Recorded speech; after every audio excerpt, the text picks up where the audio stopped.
हाँ, next theorem आ रही है आपकी, if n vectors x1 x2 up to xn are linearly independent over f then none of them can be zero vector. अगर आपके सारे के सारे क्या है, आपके लीनियरली इंडिपेंडेंट है ओवर f, तो उसमें से कोई भी जीरो नहीं होगा।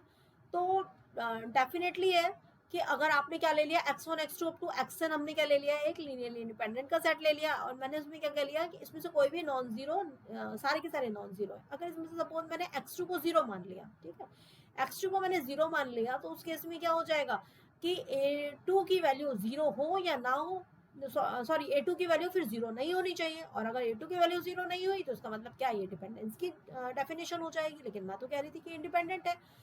जीरो इंटू जीरो क्या हो जाएगा आपका, इंडिटरमिनेट फॉर्म हो जाएगा। तो सिंपल है ये भी कि अगर n वेक्टर्स है लीनियरली इंडिपेंडेंट है, तो उसमें से कोई भी वेक्टर आपका जीरो नहीं होना चाहिए। मान लो मेरा जो भी वेक्टर दिए हुए हैं, कोई भी आपको एक सेट दे दिया और उसमें जीरो इन्वॉल्व है, ठीक है, जैसे मैंने सपोज दे दिया 2 3 0 5 7, तो आप इसको बताइए कि लीनियरली डिपेंडेंट है या इंडिपेंडेंट है, तो जीरो आ रहा है, इसका मतलब वो डिपेंडेंट है, ठीक है।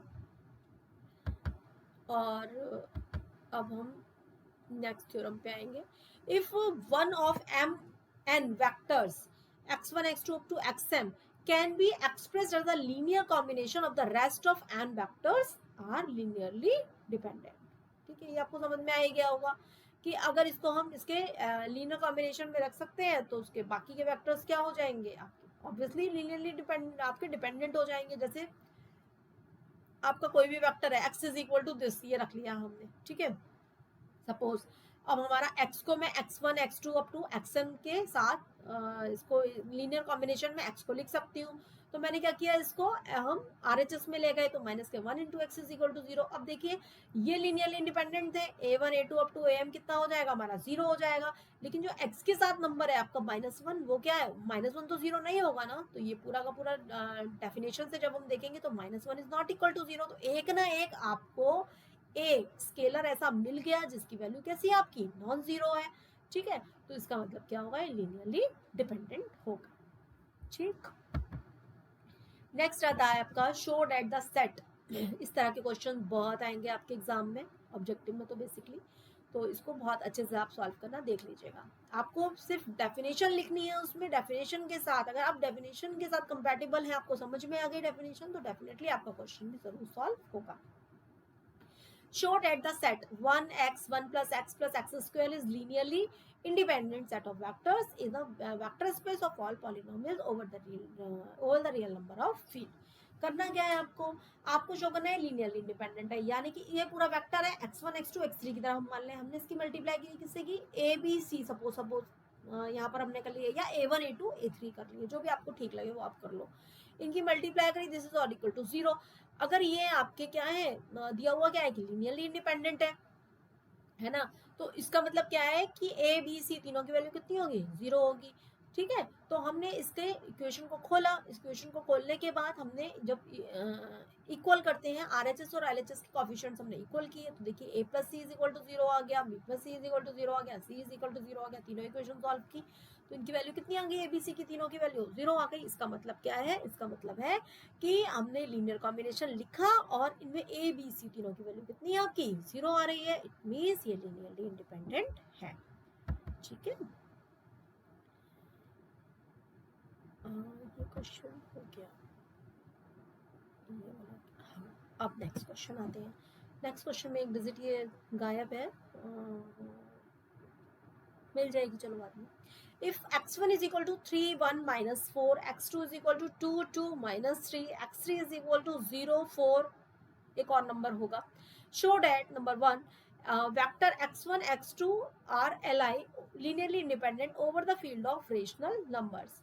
सेकंड पॉइंट आता है आपका, the vectors x1 x2 x3 are linearly independent over the field of rational numbers, ठीक है। पहले क्वेश्चन, पहले वाले पार्ट की तरफ हम चलते हैं। x1 x2 linearly independent, x1 x2 को लीनियरली इंडिपेंडेंट शो करने के लिए मैंने क्या करना है, सिंपल x1 लिया और x2 लिया, x1 की मल्टीप्लाई करी a1 से, x2 की मल्टीप्लाई करी मैंने a2 से, this is equal to zero. अगर ये लीनियरली इंडिपेंडेंट हुए तो इसका मतलब क्या है कि a1 और a2 दोनों की वैल्यू कितनी आनी चाहिए, जीरो आनी चाहिए। तो x1 की वैल्यू मैंने यहाँ पर देखो इस इक्वेशन में पुट करी, x2 की वैल्यू पुट करी, और मैंने कोफिशिएंट जब इक्वल करे, a1 की आपको मैंने बताया था कि स्केलर की मल्टीप्लाई होती है वो सबके साथ होगी, यानी कि 3a1 1a1 और -4a1, दूसरे में क्या आता है 2a2 2a2 और माइनस का 3a2, ठीक है। अब करस्पॉन्डिंग एलिमेंट्स को हमने जोड़ दिया, तो हमारी इस तरह से इक्वेशंस फॉर्म होंगी। ये हमारी इक्वेशंस इस तरह से फॉर्म होंगी, इनको हमने सॉल्व किया। जब 3 इक्वेशंस आप सॉल्व करेंगे तो उसमें a1 और a2 की वैल्यू कितनी आ रही है, निकलकर 0 आ रही है, तो इसका मतलब ये लीनियरली इंडिपेंडेंट है। दूसरा इसका अल्टर तरीका क्या है, जो सिर्फ एक लाइन का है, आपसे जो ऑब्जेक्टिव में पूछा जाएगा, आप ये भी ऑप्ट कर सकते हैं, दूसरा वाला भी ऑप्ट कर सकते हैं। कर किस तरीके से रहे हैं डजंट मैटर, आंसर ठीक होना चाहिए, ठीक है।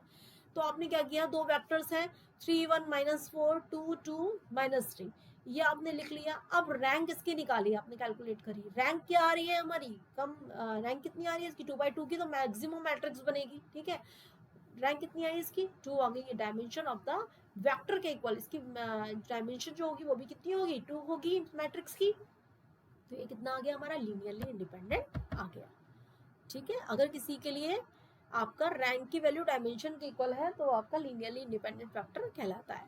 इसके बाद आता है नेक्स्ट आपका सेकंड पार्ट था, कहाँ गया, ये रहा, the vectors x1 x2 x3 are linearly independent over the field of rational number. तो मैंने क्या किया, सबसे पहले x1 x2 x3, ऑब्वियसली इसको भी हम रैंक प्रोसेस से ही कर लेते हैं, दूसरे वाले तरीके से आप खुद भी कर सकते हैं, कर देख लेना कि दोनों का आंसर सेम आ रहा है या नहीं आ रहा है, वैसे सेम आएगा। x1 x2 x3 इसकी डायमेंशन कितनी है, आप देखिए इसकी डायमेंशन 2 आ रही है, 3 आ रही है मैट्रिक्स की। अब इसकी हमने क्या किया, रैंक वाले प्रोसेस से रैंक कैलकुलेट की, तो रैंक और डायमेंशन क्या आ रही है, दोनों इक्वल आ रही है, तो इसका मतलब मैट्रिक्स क्या है आपकी इंडिपेंडेंट मैट्रिक्स है, ठीक है। चलिए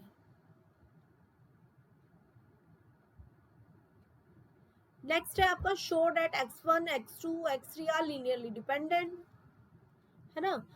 लीनियरली डिपेंडेंट शो करना है तो तीनों को लिखिए, इसकी रैंक जो है डायमेंशन से कम आ जाएगी, इसकी रैंक 2 निकल रही है, डायमेंशन कितनी आ रही है आपकी 4 आ रही है, तो इसका मतलब क्या है, ये जो है डिपेंडेंट आ गई। अब दूसरे क्वेश्चन, इसके दूसरे पार्ट में कह रहे हैं determine maximum subset of linearly independent vectors, find relation among them, इनके बीच में रिलेशन निकालना है, रिलेशन x1 x2 x3 में आप ये चेक करके देख लीजिएगा, ये आपका रिलेशन आएगा। Find maximum among linearly independent set, तो कौन कौन बना रहा है आपका इंडिपेंडेंट, x1 और x3 आपका इंडिपेंडेंट है, और x2 क्या कर रहा है, इन दोनों के लीनियर कॉम्बिनेशन पर डिपेंड कर रहा है, ठीक है।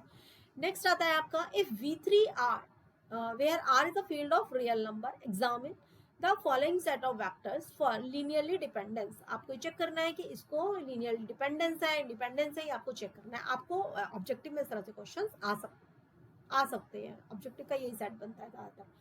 तो ये हमने मैट्रिक्स है तो बहुत सिंपल है, इसकी आप रैंक निकाल कर देख लीजिए, इसकी रैंक कितनी आ रही है, ठीक है। पहले वाले की रैंक 3 आ रही है, नंबर ऑफ डायमेंशन की इक्वल आ रही है, तो ये लीनियरली इंडिपेंडेंट है।